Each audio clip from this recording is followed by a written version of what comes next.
Hey guys, I'm going to try and finish up with chapter 5 today. Also give you a recap on what to expect from the final.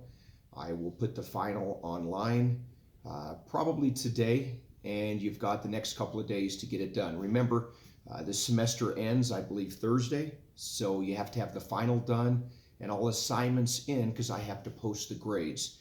So let's just recap chapter 5. Keep in mind with chapter 5, there's a lot of things there that I could teach an entire semester on some of these topics. But it's just, this course is intended to just give you a taste of really what's happening out there. As we spent a lot of time with the police and the courts, remember that as we look at corrections and sentencing, how critical it is with judges and how they determine sentencing based on their belief systems. That was the whole point of those different goals of sentencing that we talked about. A couple of other things that I want you to understand, that a lot of the things that come up when we look at the system and is it fair or not, depends on the way the judge sentences people to any type of crime. And there's nothing that says that they can't do one way or the other. One way is what we call indeterminate sentencing. Indeterminate sentencing is when a judge looks at what somebody has done, and when deciding a punishment for that, rather than just give them a fixed sentence, that is determinate sentencing. When we say you've got 10 years for committing this robbery, that 10 years is determinate. Indeterminate is when a judge feels like, if you're going to be good when I put you away in this prison, then I'll only make you go from 3 years to 10 years. So indeterminate is this ability that judges have that if they want to cut the offender a break, they tell them, look, if you do things that I'm asking you to do while in prison, you won't have to do the entire sentence. 3 to 10, 2 to 15. So when you hear these are called indeterminate sentences. And a lot of people out there hate them. A lot of people that are tough on crime don't like that. They want them to be given the time, specific 10 years, 15 years. That's a whole nother debate. I just want you to be aware of how that works. A lot of times there's a lot of discussion about when someone is given prison time and they go to prison, why do we let them out early? Well, every prison in the United States, we have the ability to let these prisoners out early if they do certain things. It's almost like a contract. And it's a way of managing inmates so that they do make it easier for those corrections officers when they're incarcerated. So it's not just trying to be nice to offenders. If we didn't give that incentive to them, then why would they be good? They'd make it difficult for anybody trying to manage them within the prison walls. So there's two types of what we call time that can be removed from someone's sentence. So if they were given a determinate sentence of 10 or 2 to 10, whatever their sentence was, if they go into that prison system and they just don't cause problems, they do what they're told, they never cause problems, then we will take time away from their sentence, and we call this good time. Good time is when we deduct time from someone's sentence for nothing other than just doing the right thing. We also deduct time from their sentence when they go above and beyond what they're asked to do. So if inmates, say, go to educational studies, they go to religious studies, they go to things that they don't have to do, but we all know that this will make them a better person. We call this gain time, G-A-I-N. Gain time is also time that can be removed from their overall sentence. So when we look at gain time and good time, clearly this is a very debatable issue, but it allows an offender to have a large portion of their sentence removed. So when we say they left prison early or the governor released them early, well, that's not really accurate. All inmates are allowed to leave early if they do these particular things, and it's a way of giving them an incentive to do things good while they're in prison. So keep in mind, these are extremely important when we look at time given. Before we get there, I was asked questions online about if a judge gets mad at somebody, can they give them more time? Or if a judge likes somebody, the good old boy system, can they reduce time? Judges look at it in one of two ways. The first is when we hear this aggravated circumstances. An aggravated circumstance means if you committed a robbery, just a normal robbery, and I hate to use that term, but you just did a normal robbery, If the normal robber gets 7 years in prison, aggravated circumstances are when a judge is being told by a prosecutor, this is not the normal robber. This person did something so bad, way above what everybody else does that robs. We call this an aggravated circumstance. They used a gun. They committed a crime on a child or a senior. They did something that was so bad that they don't deserve that 7 years. An aggravated circumstance could get them 10 years, 15 years. The opposite of that is called mitigating circumstances. Mitigating circumstances is when a defense attorney says to a judge, look, Your Honor, yes, my client committed a robbery, but this is not your average robber. My client is a single mom. She has 7 kids. She doesn't have the ability to make money to provide food. So if somebody argues that this is not the normal robber for reasons, you can see that there's a reason that they did it, then we can have time reduced based on mitigating circumstances.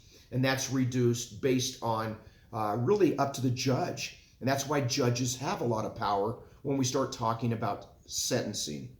And remember, most offenders do more than one crime. If they've committed 2 or 3 or 4 crimes, the judge can give them time or punishment for each crime they did. They can start them at the very beginning. And what that means is if you committed a robbery and you ran over a kid in a crosswalk and you kicked a puppy, a judge can have you start those all on day 1 when you go in. So even though what they gave you 2 years for each crime, you're only going to do 2 years because they started them at the same time. If a judge doesn't like you, they can do it in what we call consecutive. You do your 2 years for stealing a car. When that's done, you do your 2 years for kicking a puppy, and then they stack them. Therefore, you do 6 years. So the same person in front of a judge doing the same crime can either do 2 years in prison or 6 years in prison based on whether it's consecutive or concurrent. Again, judge has a lot of power in deciding what they do with that. Mandatory sentencing is simple, that the legislature tries to get involved in what a judge does. The legislature gets together and says, we don't like the judge having this much power, so we're going to mandate that they have to give this sentence every time they're faced with this person. You see a lot of mandatory sentencing with DUIs, like in Utah. The judge doesn't have a lot of leeway to give mitigating circumstances. It's mandatorily that they have to do this. Mandatory sentencing is one of those things that's very controversial. It's the reason that we have a lot of prisons full of people, because we just put people in prison mandatorily without looking at why did they do this, looking at each individual as why did you do it. Again, I could do an entire semester alone on mandatory sentencing. If you were to ask me why do we have so many people in prison, this is one of the biggest issues, mandatory sentencing. So keep in mind as we start looking at the judge's powers, once they have given that sentence and the person then goes to prison, I want you to understand 2 things. Number 1, there are a lot of people in prison that people don't think about and don't understand how do we deal with them. We call these special populations in the prison system. For instance, we have a lot of old people that have very serious diseases, whether it's cancer, heart surgeries, all these different things that we have to take care of. Once we take them into our prison system, we have to pay for anything that they need medically. There's no argument here, folks. This is in the Constitution. So you have to make a decision. If you're going to be tough on crime and you're going to put people in prison that are old, then be prepared to open up your checking account. You have to pay for it. There's no way getting around this. If they need chemotherapy, if they need all the things that old people need, you're going to pay for it. So I understand you want to be tough on crime, but then don't cry when the governor doesn't have money to pay for teachers or for the school supplies for elementary kids, because it's a cost. There's a cost to putting people in prison. And if you're not willing to pay for that cost, then don't put them in prison. You only have so much money in a state. You have to decide as a governor, do I give it to the school system or do I give it to prisons? A lot of the budget of the governor goes to being tough on crime. So keep that in mind as you get older and you have to start thinking about taxes. It's very, very easy for us all to say, put them in prison for 20 years. Well, when you do that, it's going to cost. Another population that we don't think about is mental illness. Right now, we have a lot of prisoners that have severe mental illness. This is difficult to deal with in prison systems. So again, that's a special population. Children. I can teach an entire course on when should we start putting kids in prison systems. So again, there's a lot of different things we have to look at when we start looking at prison systems. And once they've done their time, a lot of people think that most prisoners are in there for a long period of time.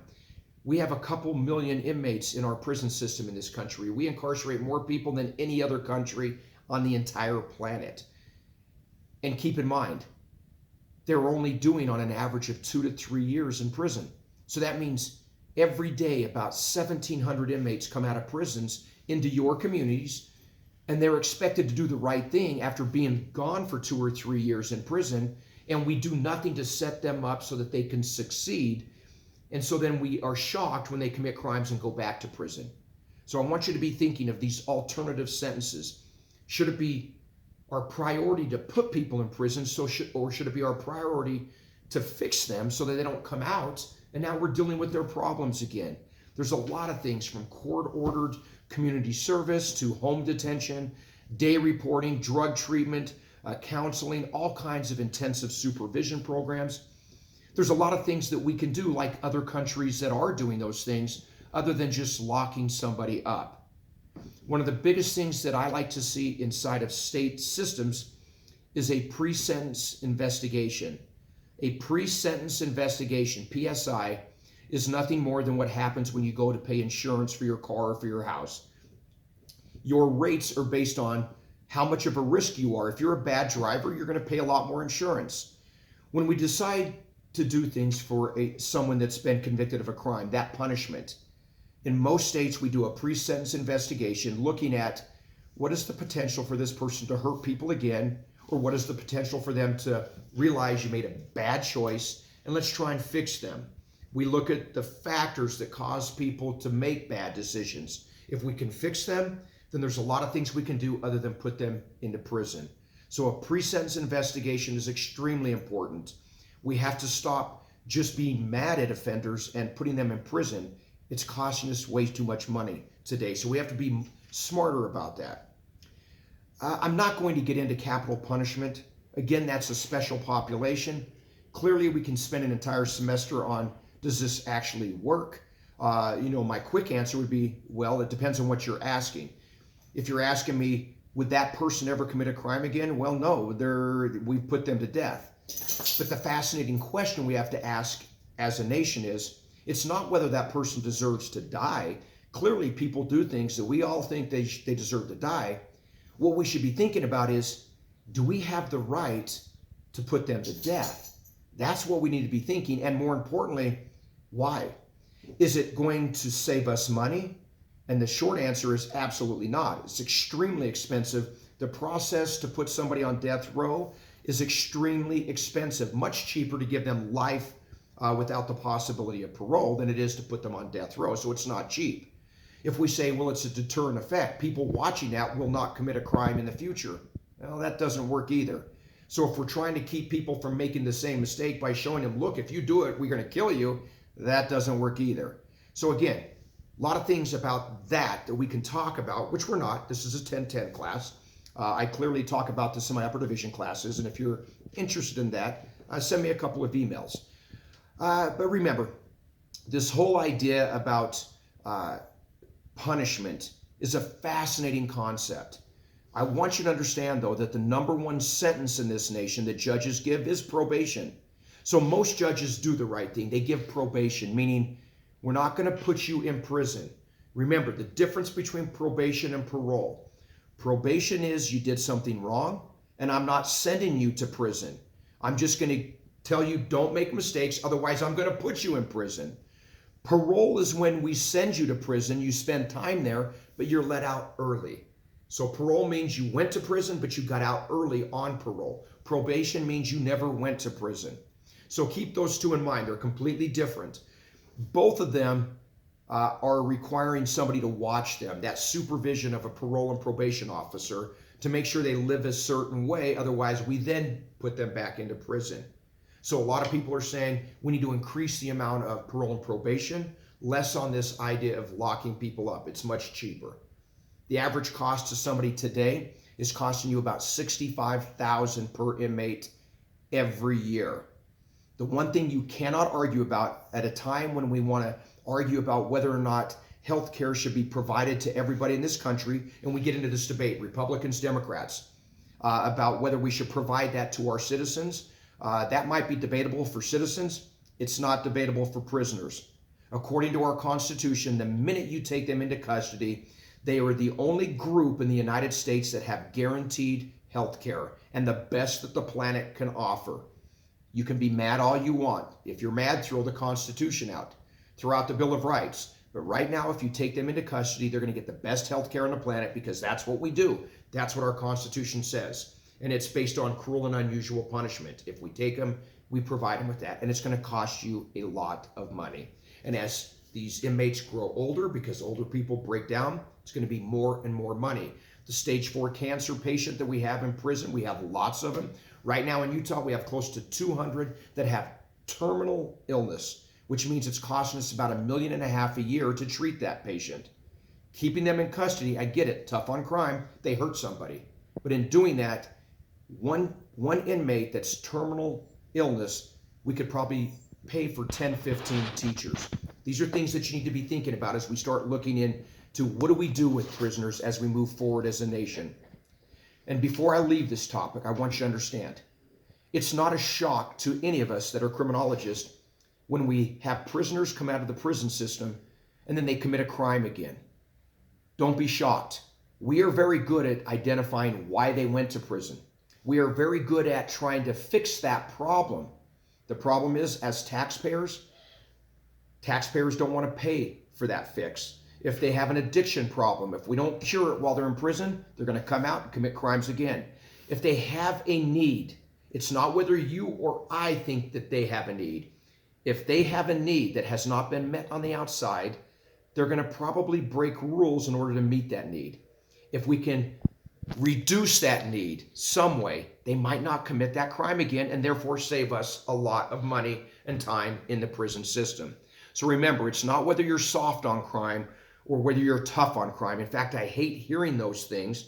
It's really about how much money and time do you really want to keep spending on putting people back in prison, if we could just fix it. And what I mean by that is a lot of this fix could be nothing more than giving them a high school diploma. If we can educate people while they're in prison, they're less likely to ever commit a crime again. If we can commit addiction or fix that problem, again, less likely to commit those problems. So keep this in mind as we go forward. One of the things that I like to leave students with is statistics. When we talk about recidivism, that means people that commit crimes over and over again. And recidivists tend to be male and under the age of 30. So again, that's a focus group we should be concentrating on. Recidivists tend to be unmarried or divorced. They don't have a connection to anybody. Recidivists tend to commit the same crimes they committed every time over and over again. Recidivists tend to have an alcohol or drug dependency problem at the time they committed their crime. So you can see there's a clear correlation. If we can fix that problem, they might not commit that crime. But the thing that I want you to understand is, and probably the most important is, that recidivists, just the fact that they commit a crime, don't make them dangerous. By giving them probation and leaving them on the outside, it's nothing to do with safety to the community. Most people that commit crimes commit nonviolent property offenses. They're not dangerous. So whether we put them in prison or not doesn't really damper the safety inside that community. So there's a lot of things that we can be doing rather than just putting people in prison. I'm going to end it with what I call Swanson's 3 common lies that are perpetuated by everybody out there that don't understand what's happening. The first lie is that all offenders are dangerous and that all of them need to be incarcerated. That's a lie. Most people that commit crimes are not dangerous. They do not need to be incarcerated. That's a lie. The second lie is that if you're an advocate for treatment rather than putting them in prison, that you must be soft on crime. You must be a softie, a snowflake. Again, that's a lie. I'm a taxpayer. I find it very ridiculous that we're spending $65,000 a year putting somebody in prison when we could probably just fix them for $2,000. It's nothing more than money. If I can fix them for $2,000, I save $63,000. And the third lie is that all offenders are the same. They're not. Everybody needs to be looked at specifically. Why did you do this? They're not all the same. So again, I want you to, that's your takeaway from this corrections idea as we start going forward. Clearly, a lot of your final is going to be based on this chapter. Probably 75% of the final will be based on chapters 5 on corrections. And then I'll throw in maybe 5 questions throughout the course. So if you're going to study, spend the time on chapter 5 and look at your notes. I'll put the final online and hope you at least had some good moments to be reflecting on, wow, I didn't think about that during this course. And I hope to see you in another course. See ya.